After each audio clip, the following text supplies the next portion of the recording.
A ball is suspended from a ceiling with the help of a string of a car moving with horizontal acceleration A. What will be the angle of inclination of the ball with the vertical? Angle of inclination बताना कितना हो जाएगा इसका।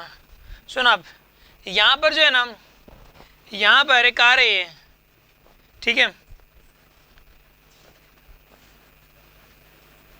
इसके अंदर ना पता क्या ये जब वैसे तो लटकी रहेगी ऐसे, हॉरिजॉन्टल वर्टिकल लटकी रहेगी ऐसे, लेकिन पता क्या हो इसको जब एक्सेलरेट कर दोगे ना अब पीछे की तरफ नहीं हो जाएगी ऐसे। जब आप इसको लगातार एक्सेलरेट किए हुए हो ना तो ये ए नोट का एक्सेलरेट, तो ये एंगल लगातार एक एंगल बनाए हुए रहेगी। जब तक एक्सेलरेशन, अगर एक्सेलरेशन मतलब जीरो हो गया, मतलब कांस्टेंट स्पीड चल रही है, फिर तो ये ऐसे हो जाएगी सीधी, ठीक है ना।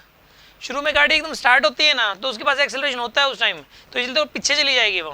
फिर क्या रहता है जब स्पीड कांस्टेंट हो जाती है तो वापस आ जाती है वो, क्योंकि लगातार एक्सेलरेट नहीं कर रही होती है। अगर वो लगातार एक्सेलरेट करेगी ना, लगातार अगर कांस्टेंट एक्सेलरेशन रहेगा तो ये ऐसे रहेगी, टेढ़ी ऐसे रहेगी। समझ आ रही है बात आपको? एक पर्टिकुलर एंगल बना रहेगा। आपको ये बताना है कि इस पर्टिकुलर एंगल की वैल्यू क्या होगी। आप एक काम करो, एक बात बताइए, इसके ऊपर एक तो नीचे की तरफ फोर्स लगेगा, कौन सा mg का, कितना फोर्स लगेगा इसके ऊपर?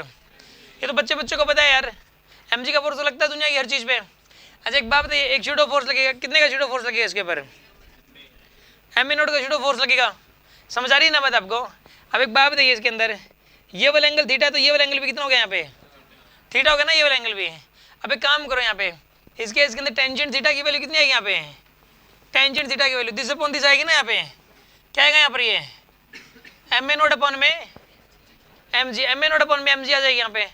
दिस फोर्स डिवाइडेड बाय में दिस फोर्स, एम से एम कैंसिल कर दिया। थीटा की वैल्यू कितनी आएगी यहाँ पे? Tan inverse A naught by G. यहाँ पे इतना एंगल होगा इसके अंदर, इतना फिक्स एंगल बना रहेगा, ten inverse A naught by जी के बराबर। कोई डाउट है किसी के मन में? कोई शक?